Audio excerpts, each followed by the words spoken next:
할렐루야, 빛내리교 성도 여러분, 기도의 자리에, 말씀의 자리에 오신 것을 환영합니다. 내 영혼의 감사 여정이 진행 중에 있습니다. 잘 적고 실천하고 계시죠? 우리 사순절 기간 동안에 새로운 감사들이 우리 심령 깊은 곳에서 넘쳐나고 또 주위로 흘러나가서 그리스도의 빛된 성도의 삶을 사시기를 예수님의 이름으로 축복합니다. 오늘 말씀은 사무엘상 25장 32절 33절입니다.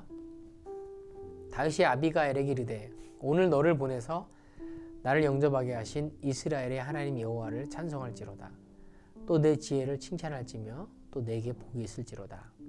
오늘 내가 피를 흘릴 것과 친히 복수하는 것을 네가 막았느니라. 아멘. 나발과 그의 식솔들을 죽이기 위해서 분노한 다윗이 오고 있다는 소식을 듣게 된 아비가일은 급히 필요한 물자들을 챙겨서 자신이 직접 다윗을 만나려고 나귀를 타고 산구비를 돌아서 급하게 내려갑니다. 그리고 거기에서 아비가일은 다윗과 그의 군대를 만나게 되죠. 그리고 다윗에게 간청하는 장면이 오늘 읽은 사무엘상 25장 23절에서 32절의 내용입니다. 그녀가 다윗에게 했던 말은 내용상 크게 네 가지로 나뉘어집니다. 첫 번째, 다윗은 하나님 나라 이스라엘을 다스릴 왕이 될 것이다. 두 번째, 이 덕분에 다윗의 생명은 어디서나 하나님에 의해 늘 그리고 틀림없이 보호받을 것이다. 세 번째, 반면 그의 대적은 그의 손에 반드시 망할 것이다. 네 번째, 그러므로 다윗은 이스라엘의 왕으로서 먼 훗날 후회할 일을 그 전에 저지르면 절대로 안 된다. 자, 아비가일은 마온이라는 시골 마을에서 살던 촌부였는데 어떻게 이런 지혜로운 말을 그런 급박한 위기 상황 가운데서도 조리 있게 말을 하는지 참 놀랍기만 합니다. 그의 총명함과 지혜로운 말은 완고하고 행실이 약한 남편과 식솔들을 구원해내는 큰 역할을 합니다. 집안에 일어날 뻔한 큰 참사를 막은 것입니다. 그리고 다윗으로 하여금 살인을 저지르지 못하게 하는 역할을 하기도 하죠. 성경은 아비가일이 총명하고 용모가 아름다웠다고 말합니다. 다윗은 또 그녀의 변론을 듣고 나서 참 아비가일이 지혜로운 사람이다 라고 칭찬을 하죠. 오늘 지혜로운 아비가일의 모습을 보면서 한 가지 우리 교훈을 얻고자 합니다. 그것은 우리는 항상 하나님의 시선으로 세상을 바라봐야 한다는 겁니다. 하나님의 시선으로 세상을 바라보는 사람들은 현실이 절망스럽고 낙담이 돼도 그것에 매몰되지 않습니다. 오히려 하나님의 뜻을 바라보기 때문에 상황을 전혀 다르게 해석하는 능력이 있습니다. 남들은 다 아니라고 하는데 본인은 예스라고 합니다. 사람은 못하지만 또 하나님은 하실 수 있다고 말합니다. 자, 오늘 어떤 분하고 요즘 미국 상황에 대해서 대화를 나누게 되었습니다. 지금 뉴욕의 범죄율이 22%나 증가하고 있다고 합니다. 그래서 한인들이 많이 두려움에 떨고 있다고 합니다. 또 그런가 하면 펜타민 같은 마약에 중독이 되어버린 미국의 상황을 놓고 대화를 하게 되었습니다. 한 목사님이 이렇게 말씀하셨습니다. 역사적으로 영적 대각선과 또 부흥의 전조는 세상의 소돔과 고모라 같은 깊은 타락에 빠질 때였습니다. 지금 현 상황이 암담하고 한숨이 나오지만 하나님께서 일하시는 시간이 다가오는 것 같습니다. 깨어서 기도해야 합니다. 그랬더니 맞은편에 계신 그 성도께서 이렇게 말씀하셨습니다. 목사님, 저는 잘 모르겠습니다. 세상이 너무 악해져 가서 과연 그런 날이 올까 싶습니다. 아마 자신도 너무 답답해서 그렇게 말씀하신 것이겠죠. 그러나 하나님의 시선으로 우리가 바라볼 때는 우리는 전혀 다른 것을 다른 차원에서 볼 줄 알아야 합니다. 아비가일이 그랬습니다. 비록 아비가일은 시골 촌부였지만 그러나 그녀는 하나님의 시선으로 상황을 보고 또 다윗을 바라보니까 고난당하는 다윗이 누구이며 앞으로 무슨 일을 하게 될 것인지를 정확히 알고 있었습니다. 28절에 이렇게 말합니다. 장군께서는 언제나 주님의 전쟁만을 하셨습니다. 다윗은 음모와 술수로 나라의 왕이 되기 위해서 싸우는 사람이 아니었습니다. 왕이 되고 싶어 하지도 않았고요. 그러기 위해서 또 기도하신 사람도 아닙니다. 그는 오직 하나님의 나라를 세우기 위해서 여호와의 전쟁을 치르는 그런 사람이었습니다. 당시에 다윗에 대한 평가들이 많았을 겁니다. 왜냐하면 현재 왕인 사울이 죽지 않고 살아 있었기 때문에 잘못하면 다윗은 현 정권을 무너뜨리기 위해 일어난 반정부군이 될 수도 있는 겁니다. 그러나 그가 당하는 고난과 전쟁들은 하나님의 전쟁이었습니다. 그래서 다윗은 기회가 있었을 때 사울 왕을 죽이지 않았습니다. 오히려 죽이라고 재촉하는 부하들을 향해서 하나님께서 세우신 왕을 내가 어떻게 죽이겠느냐라고 말하지 않았습니까? 그리고 아비가일은 또 이스라엘과 또 다윗의 관계를 잘 이해하고 있었습니다. 그것은 이스라엘은 인간이 주도해가는 나라가 아니라 하나님이 다스리시는 나라라는 겁니다. 그 일을 위해서 이방 나라와 다른 하나님 나라를 가나안 땅에 세우도록 하나님께서는 다윗을 특별히 불러내셨다는 거죠. 이를 위해서 하나님께서는 28절입니다. 분명히 주님께서 틀림없이 장군님의 집안을 영구히 세워주시고 장군께서 사시는 동안 평생토록 아무런 재난도 일어나지 않도록 도와주실 것입니다. 라고 할 거라고 또 고백을 하죠. 그렇기 때문에 그곳에 세워질 하나님의 나라는 처음부터 마지막까지 하나님의 법에 근거를 둔 통치가 실현되어야 합니다. 절대로 폭력은 사용되어서는 안 되고 또 불필요한 살인을 해서는 안 된다는 겁니다. 그러니까 하나님의 심판이 나타나기까지 이스라엘의 왕은 하나님 말씀에 근거해서 통치해야 합니다. 30절에 이 내용입니다. 자, 이제 곧 주님께서 장군께 약속하신 대로 온갖 좋은 일을 모두 베푸셔서 장군님을 이스라엘의 영도제로 세워주실 텐데 지금 공연히 사람을 죽이신다든지 몸소 원수를 갚으신다든지 해서 왕이 되실 때 후회하시거나 마음에 걸리는 일이 없도록 하시기 바랍니다. 참 아비가일의 이 놀라운 영적 탁월함과 이 퍼스펙티브가 우리에게 있었으면 좋겠습니다.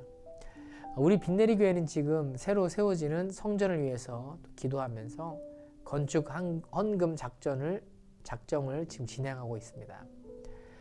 우리도 또 아비가일의 시선으로 이렇게 묻고 답을 얻었으면 좋겠습니다.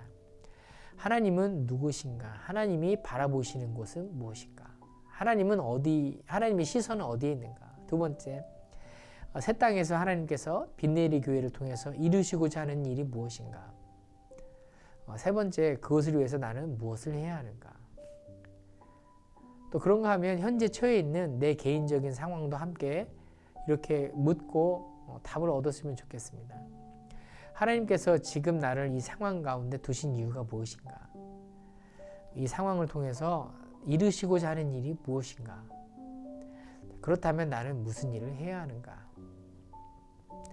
이런 아비가일의 영적인 통찰력 앞에서 다윗이 이렇게 말합니다. 오늘날 너를 보내서 나를 영접하게 하신 이스라엘의 하나님 여호와를 찬송할지로다. 또 내 지혜를 칭찬하며 또 내게 복이 있을지로다. 오늘날 내가 피를 흘릴 것과 친히 복수하는 것을 내가 막았다.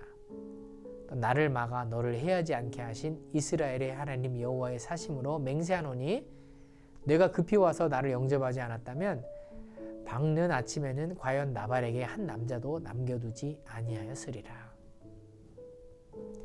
아비가일의 영성과 이 탁월함은 하나님께 영광을 올려드리는 찬양의 제목이 되었습니다. 그리고 피 흘리는 복수를 막아내었습니다. 나도 살고 남도 사는 은혜의 통로가 된 것입니다. 우리 빈내리 교회도 그리고 우리 성도님들도 아비가일 같은 영적인 통찰력과 탁월함으로 그렇게 하나님께 영광을 올려드리고 또 사람을 살리는 그런 은혜의 통로가 되시기를 예수님의 이름으로 축복합니다. 오늘 우리가 같이 읽을 또 기도문인데요. 함께 읽도록 하겠습니다. 현 교회 건물에 많은 교회와 기독교 학교들이 관심을 가지고 탐방을 오게 하시니 감사합니다. 현 교회 건물이 가장 적합한 바이어에게 팔리게 하셔서 새 성전 건축이 순조롭게 진행되게 하옵소서. 자원하는 마음으로 헌금을 작정한 모든 성도들이 기쁨으로 드리게 하시고 하나님이 그 가정과 생업을 지켜주옵소서. 교회 건축에 필요한 모든 재정이 넉넉하게 채워지게 하옵시고 성도들이 드린 헌물이 귀하게 사용되게 하옵소서. 교회 건축 중에도 선교와 제자 양육, 구제와 이웃사랑에 힘을 쏟는 빈내리 교회가 되게 하옵소서. 아멘. 그리고 오늘 하나님께서 우리에게 주신 말씀을 놓고 잠시 기도하겠습니다. 하나님, 우리가 살아가고 있는 상황들이 때로는 답답하고 갑갑할 때가 너무나 많이 있습니다. 하지만 하나님, 그 상황을 보고 좌절하고 낙심하지 않게 하시고 하나님의 시선을 저희 가운데 허락해 주셔서 영적인 시선과 영적인 탁월함으로 하나님과 동행하며 또 상황을 바라보고 이겨낼 수 있는 그런 저희가 될 수 있도록 도와주옵소서. 아비가일이 그런 시선으로 하나님 은혜 있는 사람이 되어 자기도 살고 다른 사람도 살리는 은혜의 통로가 된 것처럼 우리도 오늘 그렇게 사람을 살리는 은혜의 통로로 그렇게 하나님의 시선을 갖고 살아가는 복된 성도들 되게 하여 주옵소서. 예수님의 이름으로 기도하였습니다. 아멘.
네.